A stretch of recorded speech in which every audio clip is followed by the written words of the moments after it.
Welcome everyone. In this part, we'll be discussing a subtopic called as heterospory and seed habit. So this is an image of some beautiful seeds, followed by the intention to show these images is we know this is a male cone. Male cone usually contains some sac. That sac is called as an sporangia. So the sac present in the male cone will be microsporangia, and this sac will be containing the spores called as microspores. So this will be the female cone containing megasporangia. Megasporangia usually contains the megaspores. So there are two different spores. Focusing on exactly how the heterospory evolved and what exactly heterospory is. Heterospory is a phenomenon in which two kinds of spores are born on the same plant. These spores they differ in size, structure, and function. Obviously, microspores are very smaller in size compared to the megaspores, and they are going to function differently because they are going to act as a male gametes further, whereas the megaspore are going to produce the female gamete. So the smaller one is known as microspore and the larger one will be megaspore. This heterospory was first originated in pteridophytes. Prior to pteridophytes, what we had bryophytes. Bryophyte didn't showed heterospory. So the heterospory was first originated in pteridophytes, and not all the genera of pteridophytes are heterosporous in nature. Most of them are homosporous.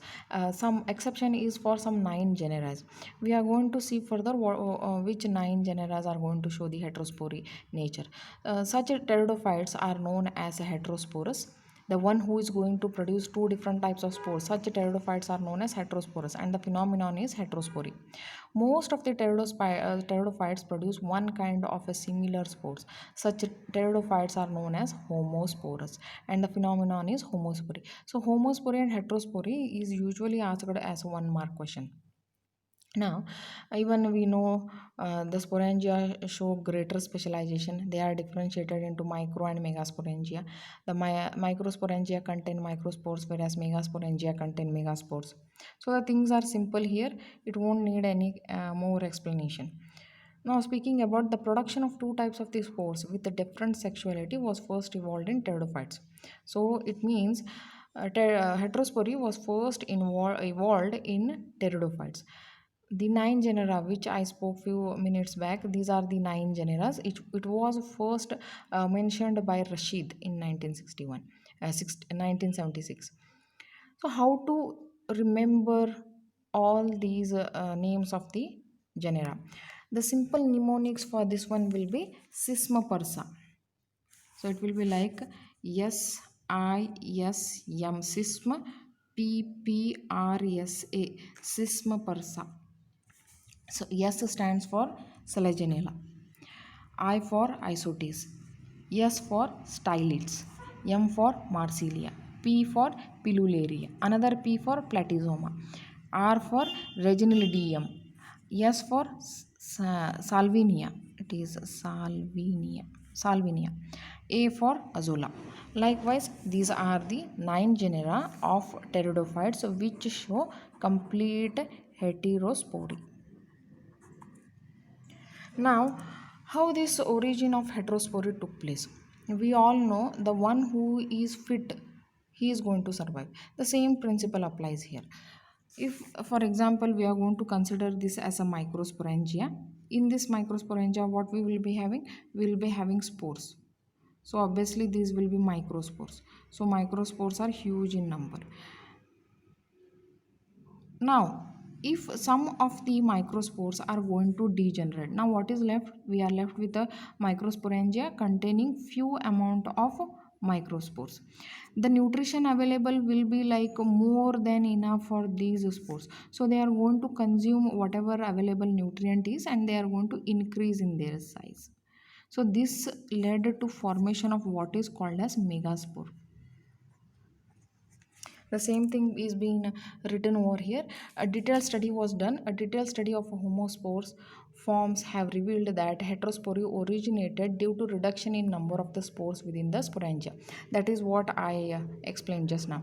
If more number of spores are functional, then there is a more competition for nutrition. Obviously, more the number of people, more competition for everything.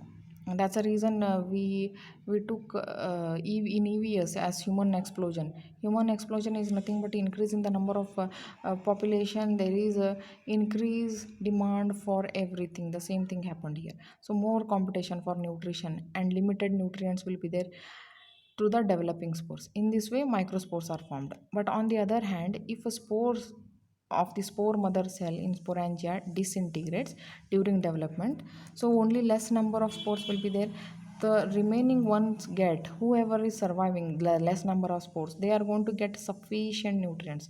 These will increase in their size. These are the megaspores. They are large in size but less in number. There is one beautiful diagram which explains the same thing. Yes, so this is the probable steps how exactly the seed evolution took place. So we have this sporangium containing spores which are same in size and structure. So usually homosporous ancestor microsporangia, it led to formation of the heterospory. How? Disintegration of the sum of the spores lead to formation of the spores which are larger in size. How they are large in size? They are going to consume the available nutrient. So maximum sufficient nutrient for available for less number of spores, they used them and they got enlarged size. So they are going to act now as megaspore. So among these megaspores, three, like most will be degenerated, only one will be left. This one functional, this one spore is going to act as a functional megaspore, which further develops into what is called as a seed, having a nucellus followed by integuments. So these are the probable steps of evolution from a simple homosporous to a seed. Thank you.